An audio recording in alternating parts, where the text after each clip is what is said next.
5 nannies in 2 months. 5 women with decades of combined experience, driven out of one of the most secure homes in Chicago by a single 3-year-old who answered every soft word with teeth. Damian Costanzo had buried rival bosses, bought judges, and rebuilt an empire from rubble, yet he could not get his own daughter to stop biting. He had begun to believe nothing could reach the rage living inside her since the night they lost her mother. The agency called with one more name, a woman they almost didn't bother sending. He nearly turned her away at the gate. He should have known by then that the women his world rejected were exactly the ones it needed most. Welcome back to Mafia Boss and Me, where the coldest men in Chicago always meet the warmth they never knew they needed. Before tonight's story begins, drop a comment below and tell us what city or country you're watching from. We love seeing this family all over the world. If you're new here, hit subscribe and tap that like button so the next chapter finds you. Now settle in, because tonight's story starts with a bite and ends with something nobody in this house expected. Damian Costanzo had spent 11 years building a name that made grown men go quiet in restaurants. He controlled the cargo moving through 3 docks on the West Loop, 2 construction firms that existed mostly on paper, and a network of favors so deep that half of Chicago's city council owed him their seats. At 36, he was the youngest man ever to hold his family's chair, and he had held it through 2 wars without losing a single block of territory. He had lost something else instead. 8 months ago, his wife Elena had climbed into the back seat of a car that was supposed to take her to a charity luncheon at the Drake. It had been wired the night before by men loyal to Salvatore Bracco, a rival boss who wanted the West Loop docks and had decided the fastest way to get them was to break Damian's spirit before he broke his body. Elena never made it past the end of the driveway. Damian had heard the explosion from his study window.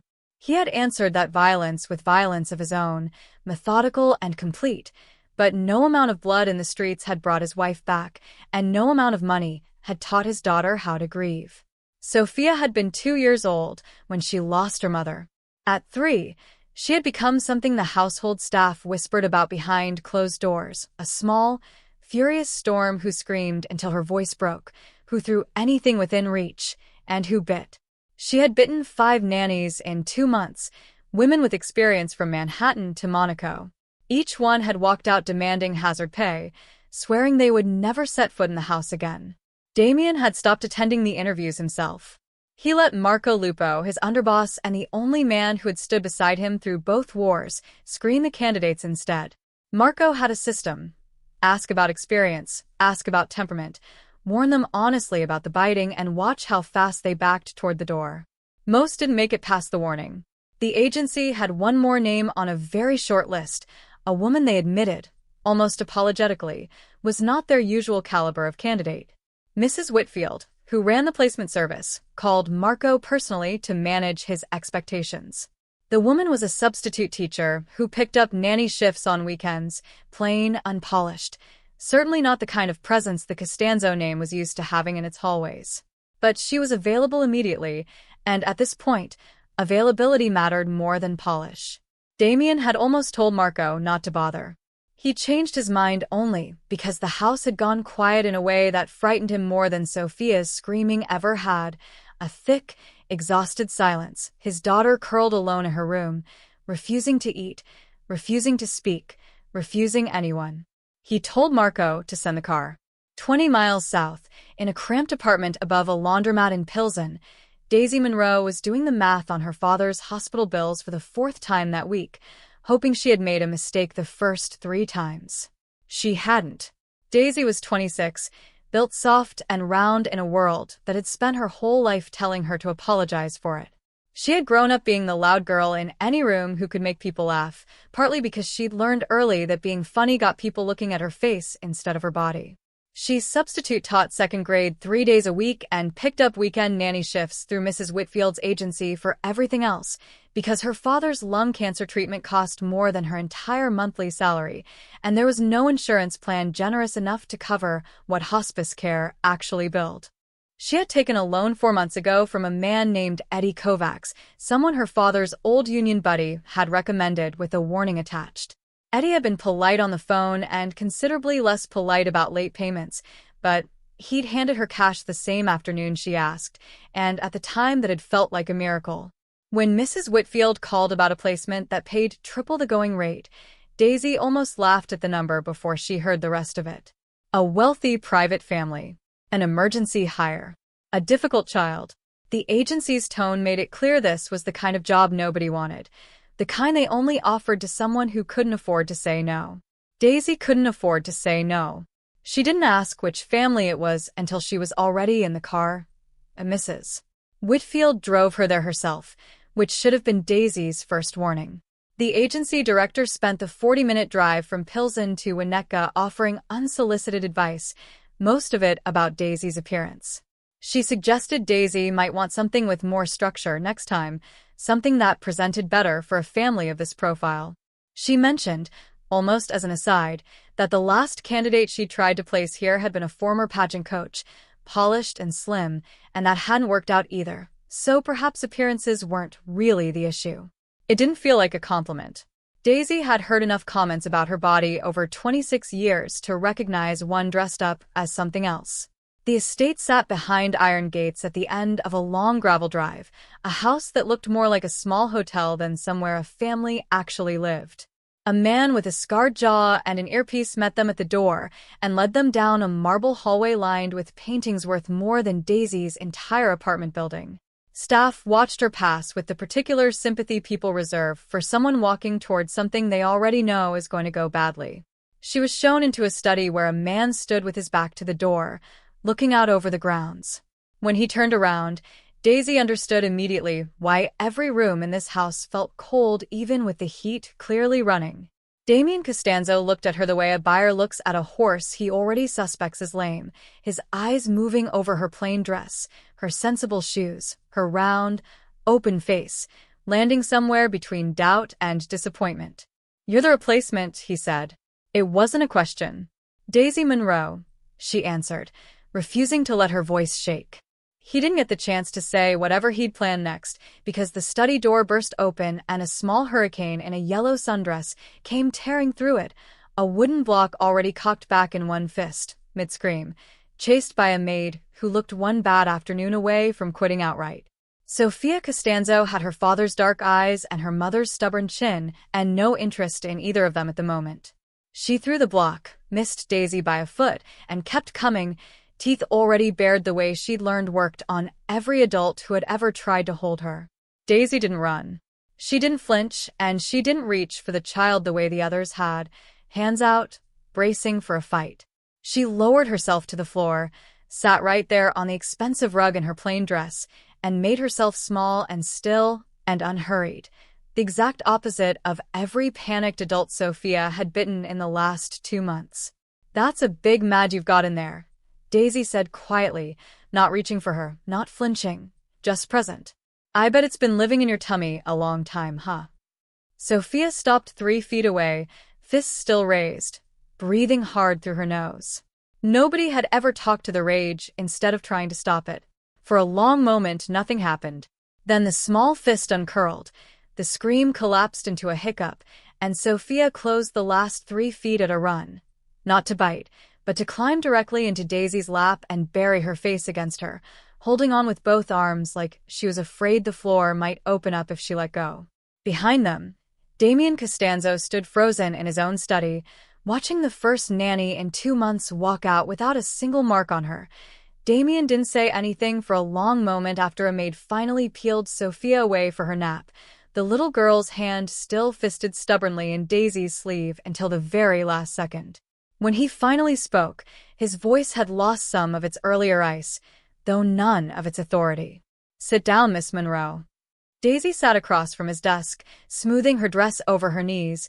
Very aware of how out of place she looked against the dark leather and heavy drapes and the framed photograph on the shelf behind him, a woman with Sophia's same stubborn chin, smiling in a way that made the whole room feel like it was holding its breath around her absence. "5 women," Damien said, watching her face. 5 qualified, experienced women in 2 months. None lasted a week. "What did you do differently?" "Nothing," Daisy admitted. "I just didn't treat her like a problem to be solved. I treated her like a person who's furious because something happened to her that wasn't fair, because it wasn't. She lost her mom. She's 3. She doesn't have the words for that, so it comes out as teeth. Something flickered behind Damien's eyes, gone before she could name it. He laid out the terms without softening any of them. She would live at the estate full-time, in a suite in the East Wing. She would be escorted by his security detail any time she left the grounds, no exceptions. Her phone would be monitored for her own protection, not her punishment, he clarified, though the distinction did little to soften the rule. Visitors required prior approval. The pay was triple what the agency had quoted, deposited weekly, no questions asked about how she spent it. This isn't a job people walk away from casually, Miss Monroe, he said.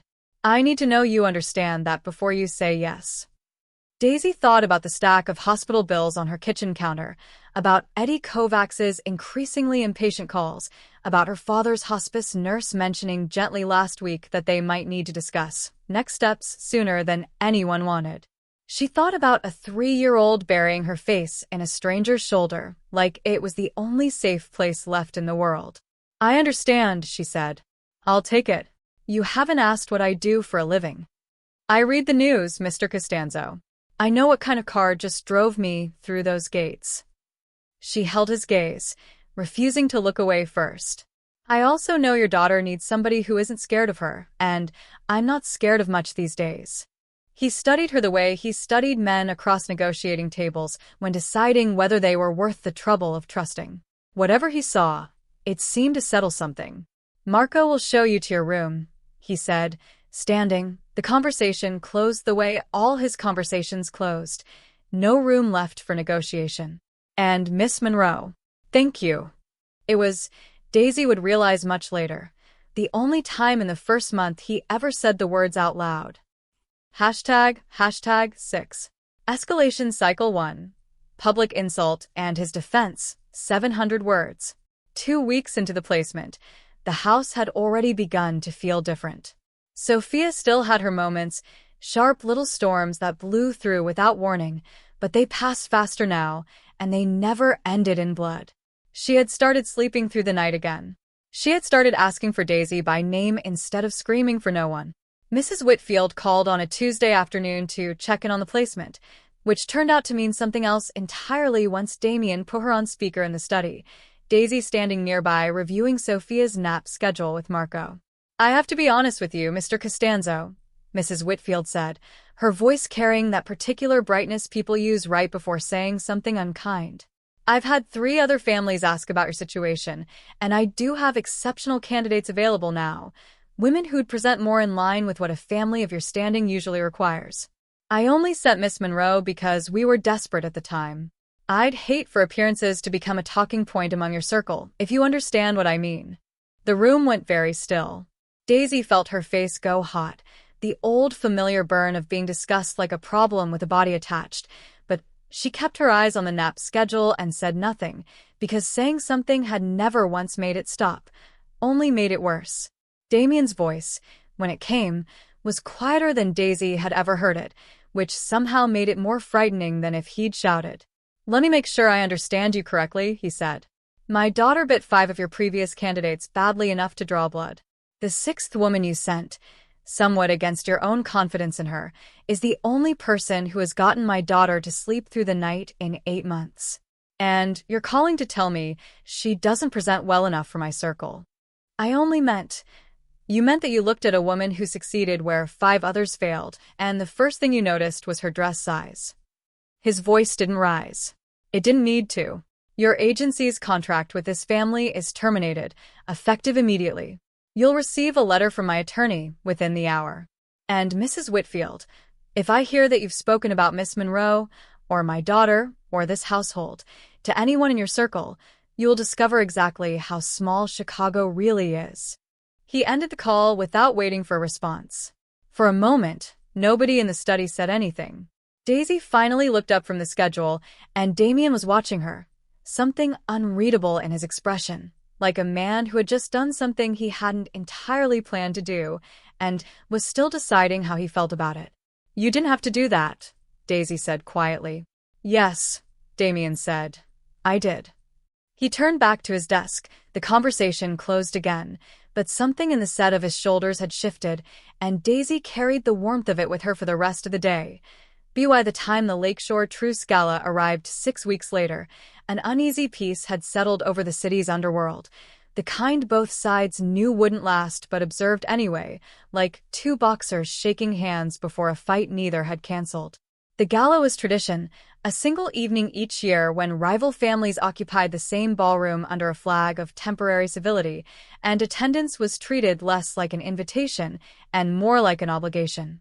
Damien had not planned to bring Sophia, but his daughter had cried so hard at being left behind without Daisy that he'd relented, on the condition that Daisy stay close to them both all evening. She'd worn the only formal dress she owned, a deep green thing bought secondhand years ago for a cousin's wedding, and she felt every eye in the room catalog her the moment she walked in beside the city's most feared family.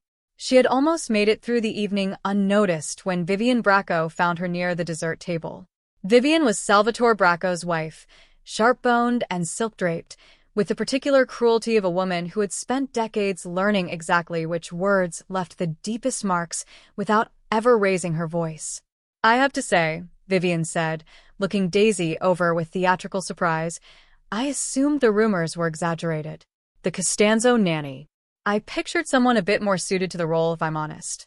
Tell me, dear, do you actually fit through that child's bedroom door, or does someone widen it for you each morning?" The women nearby laughed the careful, complicit laugh of people who know exactly which side their amusement needs to land on. Daisy felt the old, familiar heat crawl up her neck and opened her mouth to say something, anything, when a hand settled against the small of her back.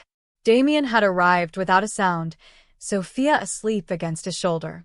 "Vivian." His voice was pleasant, almost warm, which was somehow far worse than if it had been cold.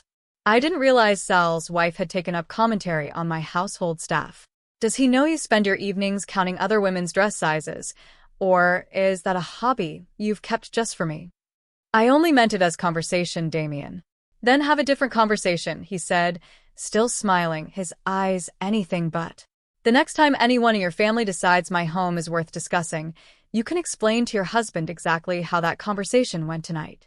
I promise he'll find it far less entertaining than you did." Vivian's smile faltered for the first time all evening. She excused herself without another word. Later, with Sophia asleep down the hall, Damien found Daisy on the terrace, still wrapped in her second-hand green dress, arms crossed against the lake wind. "You didn't need to do that," she said, the same thing she told him after the call with Mrs. Whitfield. "I keep telling you," Damien said, leaning against the railing beside her. "Yes, I did." He was quiet a moment, looking out at the dark water. "Elena was the most polished woman I ever knew. She could walk into any room in this city and own it before she said a word. I loved her for that, and I lost her anyway, and for 8 months I told myself the only thing missing from this house was her. I was wrong. Damien. What this house needed wasn't polish.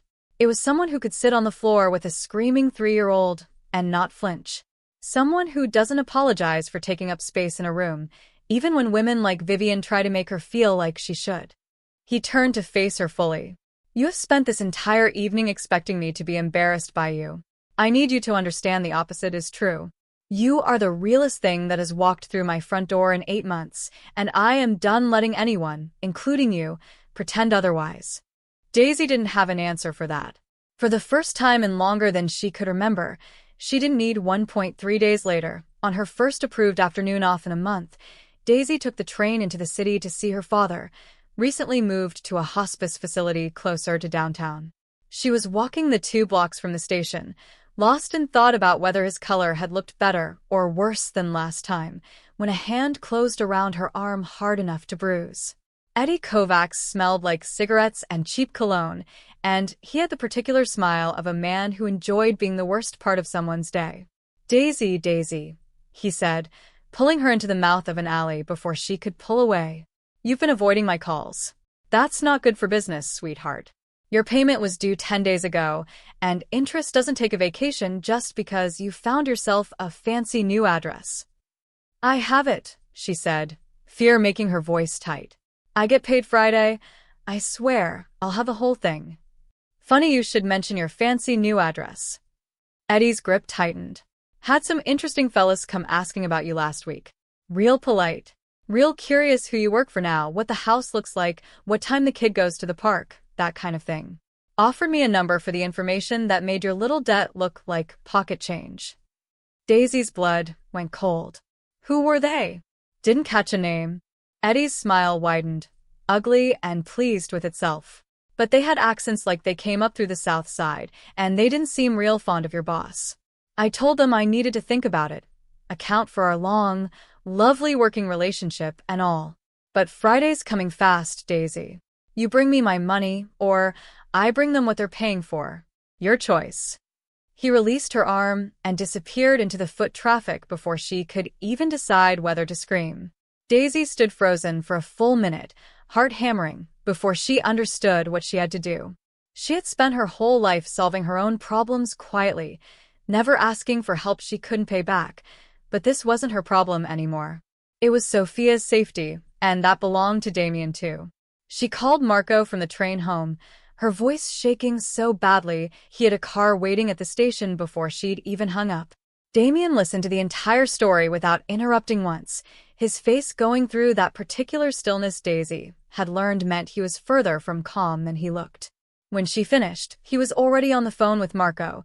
Increase the perimeter, pull the Southgate cameras, find out exactly which crew was asking after a loan shark's debtor and why they cared about a 3-year-old schedule. It's Bracco, Marco said an hour later, setting a folder on the desk. One of his lieutenants made contact with Kovacs personally. They know about Daisy. They know about Sophia's routine. After the gala, after Vivian, this isn't a coincidence, boss. Damien closed the folder slowly. No, he agreed. It isn't. Damien doubled the security detail within the hour and confined the household to the estate for the foreseeable future, but the attack came faster than anyone had braced for. 2 nights later, while Damien himself was 40 minutes away at an emergency sit-down with 2 captains trying to talk him out of starting a war he had already decided was unavoidable. Daisy was reading to Sophia by the nightlight in her bedroom when the backup generator hummed once, oddly, and the hallway lights outside the door flickered and died. She knew, in the silence that followed, before any alarm sounded, before any voice shouted, that something was deeply wrong. The estate's power didn't simply flicker. It had 3 redundant systems specifically, so that it never simply flickered. Sophia, baby, we're going to play a game, she whispered, already scooping the little girl out of bed, forcing her voice into the same calm, unhurried register she'd used the very first day in Damien's study. We're going to be the quietest mice in the whole world, okay? Can you do that for me? Sophia, sensing something in Daisy's tone even through her half-asleep confusion, nodded and went still and small against her shoulder. The way she'd learned to trust that stillness with Daisy meant safety, not danger. Daisy moved through the dark hallway exactly the way Marco had drilled into her during the lockdown briefing 2 nights earlier. 3 doors down, second panel on the left, a section of bookshelf that looked decorative and was not. She pressed the catch Marco had shown her, and the shelf swung inward onto a narrow safe room no larger than a closet, reinforced steel behind painted drywall, built into the house long before Daisy had ever heard the Costanzo name. She had just pulled the shelf closed behind them, plunging the tiny space into total darkness, when she heard the first boot hit the hallway floor outside. For 10 unbearable seconds, nothing happened at all. Daisy crouched in the dark with Sophia pressed silent against her chest, listening to her own heartbeat thunder in her ears, listening to slow, deliberate footsteps pass directly outside the false shelf, pause, then move on toward the nursery. A voice, low and unfamiliar, muttered something about checking the next room. Another voice answered in irritation about the layout being wrong, the kids' room marked on the wrong side of the floor plan. A radio crackled somewhere, a third voice cutting in with 2 words that turned Daisy's stomach to ice. Grab the girl. She held Sophia tighter, one hand pressed flat against the toddler's back, the other gripping the small kitchen knife she'd slipped from the nursery snack tray on instinct 3 nights earlier and kept in her cardigan pocket ever since, never once believing she'd actually need it. The footsteps moved away down the hall, fading toward the east wing, toward Daisy's own empty room. She did not move. She did not breathe louder than a whisper. She counted, the way her father had taught her to count through thunderstorms as a child, one slow number at a time, and somewhere around 200, the house exploded into a different kind of noise entirely, shouting, gunfire, the heavy concussive crash of a door coming off its frame, Marco's voice bellowing orders over the chaos, and underneath all of it, unmistakable even through 2 layers of reinforced wall, Damien's voice, raw and furious, calling Sophia's name. Daisy didn't open the shelf until she heard him say her own name too. When the panel finally swung free, Damien was standing in the hallway in a ruined suit, blood that wasn't his own staining one sleeve, his face the most unguarded Daisy had ever seen it. He didn't say anything. He simply pulled them both into his arms, Sophia first, then Daisy, holding them so tightly she could feel his heart slamming against his ribs as hard as her own. Behind him, 2 of Bracco's men lay motionless on the marble floor. A third knelt at gunpoint between Marco and 2 of the house's security detail, and somewhere down at the gate, sirens that weren't police sirens at all were already converging. Damien's own people, finishing what tonight had started, because a war that had been simmering for 8 months had just announced itself in his own daughter's hallway, and there would be no truce flag flying after this. "You're safe," Damien whispered into Daisy's hair, his voice breaking on the words in a way she suspected it hadn't broken since the night he lost Elena. "You're both safe. I have you." The estate buzzed with activity for the rest of that night, security sweeping every room, Marco coordinating a retaliation Daisy understood she wasn't meant to ask about, but by the time the sun came up over Lake Michigan, the house had gone quiet again, this time with a particular stillness of danger that had finally passed rather than danger still waiting to arrive. Sophia slept curled between them on the couch in Damien's study, refusing to be put down in her own room, one small fist still fisted in the fabric of Daisy's cardigan even in sleep, the same way she'd held on that very first afternoon. "She hasn't let go of you all night," Damien said quietly, watching his daughter's face in the gray morning light. "She's scared," Daisy said. "She'll let go when she's ready." "That's not what I meant." Damien was quiet for a long moment. 8 months ago, I told myself I'd raise her alone, that letting anyone else into this house, into her life, would only give Bracco another person to use against me.